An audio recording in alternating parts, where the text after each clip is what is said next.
Pernah nggak sih kalian dengerin lagu terus mikir, gimana ya caranya ide sekecil ini bisa jadi lagu keren yang gue putar terus-terusan? Nah, pas banget. Hari ini kita bakal bongkar semua proses ajaib itu, dari sebuah ide simpel di kepala sampai akhirnya bisa menggelegar di speaker kalian. Nah, ini kan pertanyaan utamanya ya. Perjalanan dari sebuah melodi yang muncul di benak seorang seniman sampai jadi track yang nempel di headphone kita, itu perpaduan yang seru banget antara seni dan sains, antara kreativitas yang liar dan teknologi yang canggih. Yuk, kita bedah bareng-bareng. Oke, sebelum kita melangkah lebih jauh, ada satu pergeseran besar yang perlu kita pahami dulu. Dulu, bikin musik itu artinya kita merekam gelombang suara beneran, kayak nangkap suara gitar di sebuah ruangan. Sekarang, mayoritas musik itu dibuat in the box, alias di dalam komputer. Fokusnya geser nih, bukan lagi soal nangkap suara, tapi menciptakan suara dari nol, cuma pakai data. Dan perjalanan kita ini dimulai dari pusat komandonya, studio digital. Disinilah semua keajaiban itu berawal. Di jantung setiap studio digital, ada yang namanya DAW, singkatan dari Digital Audio Workstation. Ini bukan cuma aplikasi biasa ya, tapi ini adalah studio rekaman virtual yang super lengkap di komputer kita. Disinilah tempat kita merekam, ngedit, nyusun semua elemen musik. Mau itu pakai GarageBand, FL Studio, atau Ableton Live. Anggap aja ini kanvas digital kalian. Tentu, DAW itu penting banget, tapi kita juga butuh beberapa senjata fisiknya. Komputer, jelas, itu otaknya. Terus ada audio interface, ini tuh kayak penerjemah yang ngubah suara asli gitar atau vokal kita jadi bahasa yang dimengerti komputer.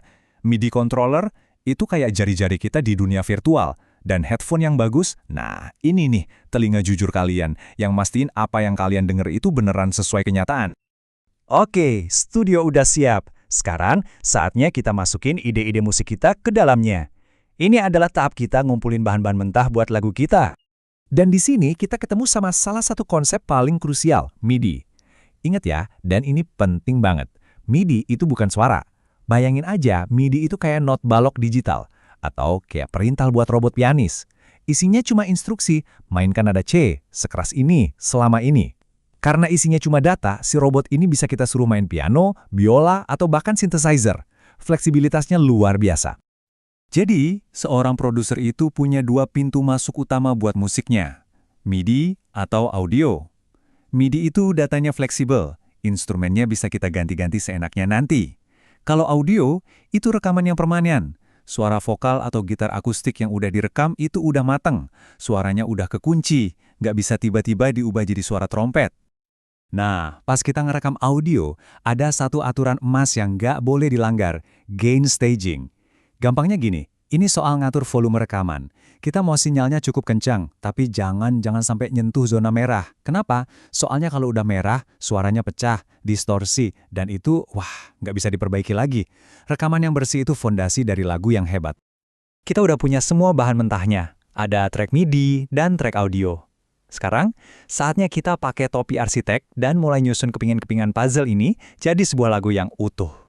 Hampir semua lagu populer yang kalian suka itu ngikutin anatomi dasar ini. Ada intro buat narik kita masuk, terus verse yang mulai bangun cerita, abis itu jreng, chorus, bagian puncaknya yang bakal kita nyanyiin terus-terusan. Bridge ngasih kita jeda, suasana baru, sebelum balik lagi ke chorus yang memuaskan dan ditutup sama outro. Ini formula buat sebuah perjalanan musikal. Disinilah produser bener-bener jadi seorang arsitek suara. Mereka numpuk-numpuk berbagai lapisan suara buat nyiptain tekstur yang kaya.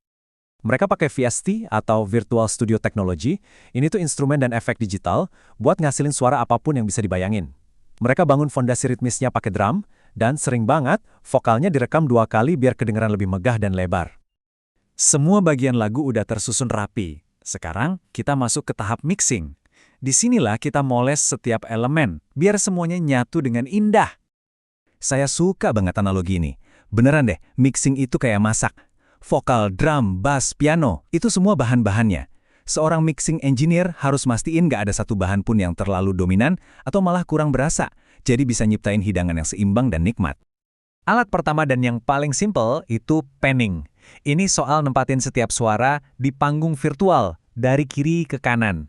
Mungkin gitar ritmis kita taruh sedikit ke kiri, pianonya sedikit ke kanan, tujuannya biar setiap instrumen punya ruangnya sendiri, biar nggak saling tabrakan di tengah. Selanjutnya ada EQ atau equalizer, ini ibaratnya alat pahat buat suara. Pakai EQ, kita bisa buang frekuensi rendah yang berlumpur dari vokal biar lebih jernih, atau nambahin sedikit frekuensi tinggi di simbal biar lebih berkilau. Kita benar-benar bisa memahat karakter dari setiap suara. Kompresor mungkin kedengarannya teknis banget ya, tapi bayangin aja ini kayak pengatur volume otomatis yang super cepat.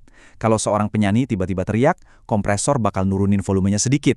Kalau dia bisik-bisik, kompresor bakal naikin sedikit. Hasilnya, penampilan yang lebih terkontrol, lebih berenergi, dan lebih nonjok. Dan terakhir, ada reverb. Nah, ini yang ngasih ruang buat musik. Tanpa reverb, semuanya kedengaran datar, kayak dimainin di dalam lemari. Dengan reverb, kita bisa seolah-olah nempatin penyanyi di sebuah gereja katedral yang megah atau drummer di ruangan studio yang intim. Reverb ini yang nyiptain ilusi kedalaman dan suasana. Lagu kita udah kedengeran hebat, tapi, eits, tunggu dulu. Ada satu langkah terakhir yang super penting sebelum lagu ini siap didengerin sama seluruh dunia. Nah, ini nih poin yang sering bikin bingung.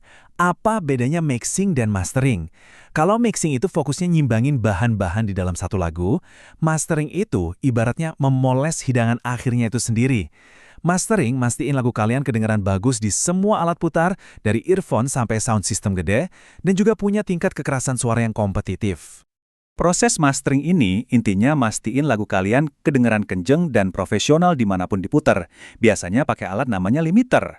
Kalau udah oke, lagunya diekspor jadi file final, biasanya formatnya WAV. Dan dari sinilah lagu itu memulai perjalanannya ke Spotify, Apple Music, dan akhirnya ke telinga para pendengar di seluruh dunia.